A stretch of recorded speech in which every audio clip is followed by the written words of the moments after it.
In April of 1989, students in Beijing exercised their right to assert their opinion and their responsibility to direct the trajectory of their nation in the protests of Tiananmen Square through the use of symbolism, hunger strikes, and direct disobedience to government law. The most shocking thing about Tiananmen Square was not the killing of thousands while gruesome, and it was not the starvation of tens of thousands, even considering the massive scale of the hunger strikes. The most shocking aspect of the events in 1989 was the fact that the Chinese government was able to silence the outcry with such speed. The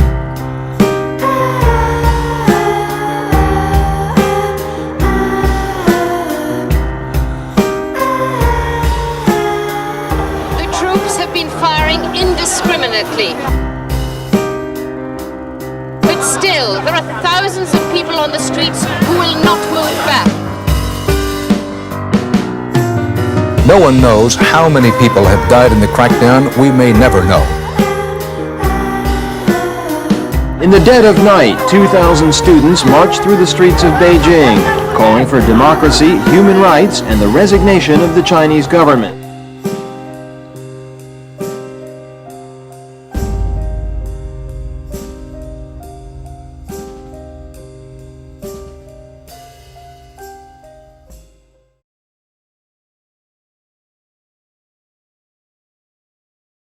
A law created by the PRC in the 1930s regarding human rights was vaguely worded in such a manner that the government was able to bend the law how they pleased during trial. During the late 1960s, the Chinese Cultural Revolution began. The Cultural Revolution, spearheaded by chairman of the Chinese Communist Party Mao Zedong, aimed to preserve communism, purge remnants of capitalism, and eliminate traditional Chinese values.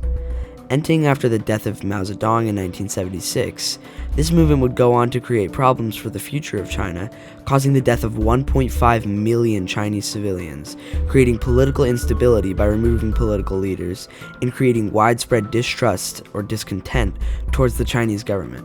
In 1979, a man named Deng Xiaoping came to power in China. Deng Xiaoping went on to create capitalist market reforms, slightly repairing the damage caused by the Cultural Revolution. These reforms included decollectivization of agriculture, opening China to foreign investment, and allowing individuals to start their own businesses.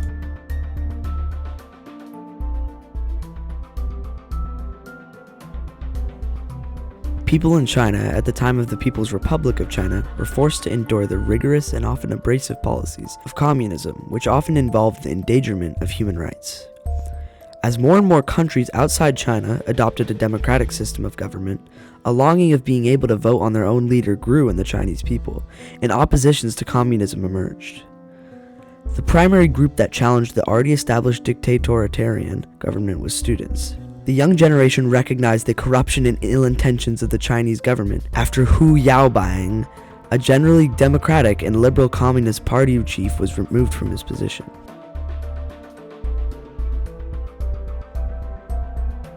One way the people of China demonstrated their opinion in Tiananmen Square was through the use of hunger strikes. A hunger strike is a prolonged refusal to eat carried out in an act of protest. This nonviolent method of protest has been used for over 100 years. The first modern one was carried out in 1909 for women's suffrage by Marion Dunlop, and it quickly caught on as a popular protesting form. It was utilized in Tiananmen Square, and after students spread the word, it started on May 13, 1989. The movement quickly grew and gained more and more attention every day. Soon, national media was covering the protests. In 1989, nearly 2,000 students began a hunger strike in Tiananmen Square. They were calling for economic and political reform in China. Thousands of people marched to the square to show support for the hunger strikers. As more and more people joined the movement, more media attention was drawn. As more media attention was drawn, it became more of a concern for the Chinese government.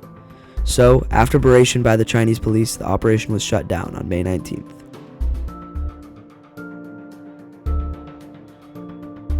The direct disobedience demonstrated by the students at Tiananmen Square showed the Chinese government just how much of an impact a couple thousand citizens can have on their entire country.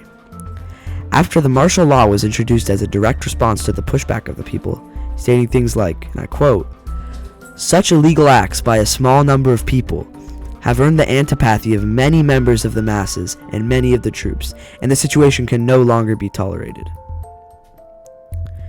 This extreme response to the rising outrage in the square made the protest of the people carry more weight and drew the attention of the world.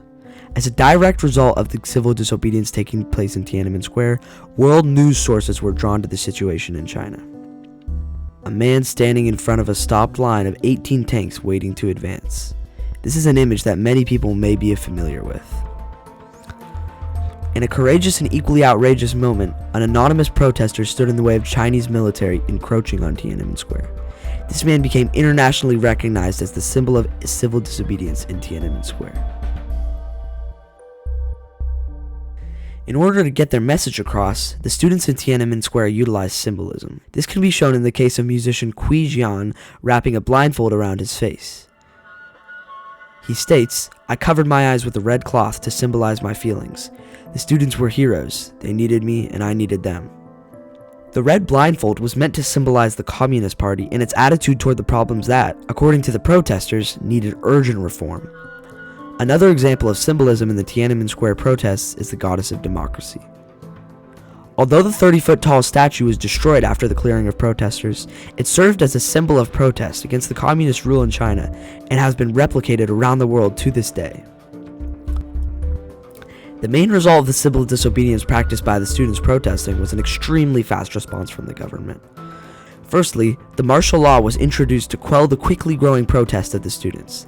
The order states, "We again declare the following. No one, under any pretext, shall illegally obstruct the advance of military vehicles, interfere with the actions of the People's Liberation Army, or obstruct the execution of the duties of the martial law units. If the law is violated without regard for life, then the martial law forces, public security police, and armed police will take any and all measures and adopt resolute means, and those who caused the incident will bear all the responsibility." The Chinese Liberation Army then encroached on the protester-filled Tiananmen Square that night. Because of the Tiananmen Square incident, China began to more closely monitor information that came to and from China. Chinese citizens to this day are restricted from Western information because of its influence. This is partly due to the leaked information of Tiananmen Square, especially to American citizens. News reporters in America had live broadcasts, and journalists in China which popularized the event. During that time, CBS journalists were arrested by authorities and were held in China. China's government is also on edge because of the Tiananmen Square incident breaking out because of the democratic views. Because of this, China is closely monitoring their citizens to prevent such an outbreak again. China has already censored any information about Tiananmen Square towards citizens, but people that live in Beijing still remember that day vividly, hoping for a change. The Tiananmen Square protests of 1989 and prior demonstrations provoked the Chinese government to respond in an authoritarian, controlling way. This new behavior that had not been previously observed by the Chinese population and the rest of the world opened the human population's eyes to the civil dangers of communism even more than ever before. Through the use of symbolism, hunger strikes, and civil disobedience, the Chinese population demonstrated their right to protest peacefully and their responsibility to improve their country for future generations.